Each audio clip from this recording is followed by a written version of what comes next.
നാരായണീയ ദർശനം, അപര സ്നേഹത്തിൻ്റെ അദ്ദേഹത്തിൻ്റെ ദർശനം എന്താ?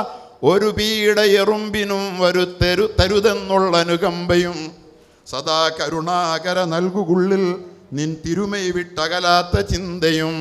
കരുണാകര നൽകുകുള്ളിൽ നിൻ തിരുമൈ വിട്ടകലാത്ത ചിന്തയും. അദ്ദേഹം എഴുതി വച്ച മനോഹരമായ ഒരു ദർശനമാണത്. ഒരു പീഡ എറുമ്പിനും വരുത്തരുത്. ഇങ്ങനെ പഠിപ്പിച്ച ഒരു മഹാമനീഷി ഇവിടെ തിരിച്ചറിയപ്പെടാതെ പോകുന്ന ഒരു കാലത്താണ്. പ്രവാചകൻ മരുഭൂമിയിലൂടെ നടന്നു പോകുന്ന സമയമുണ്ട്. അപ്പോൾ തൻ്റെ അനുയായികൾ കൊടുന്തണുപ്പകറ്റാൻ വേണ്ടി തീ കൂട്ടി നിൽക്കുകയാണ്. പ്രവാചകൻ പക്ഷേ ഉറക്കെ വിളിച്ചു പറയുന്നു, അത്ഫി ഇന്നാർ, തീ അണയ്ക്കൂ, തീ അണയ്ക്കൂ എന്ന്.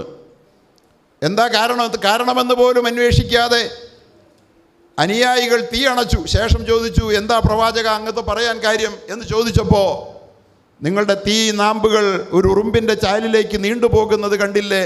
ഇന്നഹു ലാ യുഅദ്ദിബു ബിന്നാരി ഇല്ലാ റബ്ബുന്നാർ. തീയുടെ ഉടമസ്ഥനല്ലാതെ വേണമെങ്കിൽ മറ്റാർക്കും ഒരു ജീവനെയും തീ കൊണ്ട് ഹോമിക്കാൻ അവകാശമില്ല എന്ന് പഠിപ്പിച്ച പ്രവാചകൻ്റെ ഈ വചനമല്ലേ ഒരു പീഡ ഉറുമ്പിനും വരുത്തരുതെന്ന് ഉള്ളനുകമ്പയും സദാ കരുണാകര നൽകുകുള്ളിൽ നിന്മൈ വിട്ടകലാത്ത ചിന്തയും.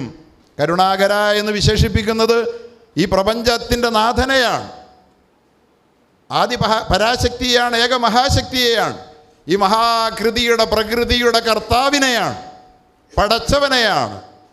ആ മഹാപടച്ചവനോട്, ആ കർത്താവിനോട്, ആദിമഹാശക്തിയോട് നിന്നിൽ നിന്ന് വിട്ടകലാത്ത ചിന്ത, നിന്മൈ വിട്ടകലാത്ത ചിന്ത എന്നുള്ളിൽ തരണമേ എന്ന് പ്രാർത്ഥിച്ച ഒരു മഹാമനീഷിയുടെ അനുയായികൾക്ക് വിദ്വേഷം പ്രചരിപ്പിക്കാനാവുകയില്ല എന്നത് നാം നമ്മുടെ സമൂഹത്തിൽ വളരെ ഉറക്കെ പറയുകയും, അങ്ങനെ ആരെങ്കിലും ചെയ്യുന്നെങ്കിൽ അവർ ആ മഹാപുരുഷൻ്റെ അനുയായികളല്ല എന്ന സന്ദേശത്തെ ലോകത്തോട് വിളംബരം ചെയ്യുകയും ചെയ്യുന്ന ഒരു രാഷ്ട്രീയ സാമൂഹിക മുന്നേറ്റം ഇവിടെ ഉണ്ടാകണം.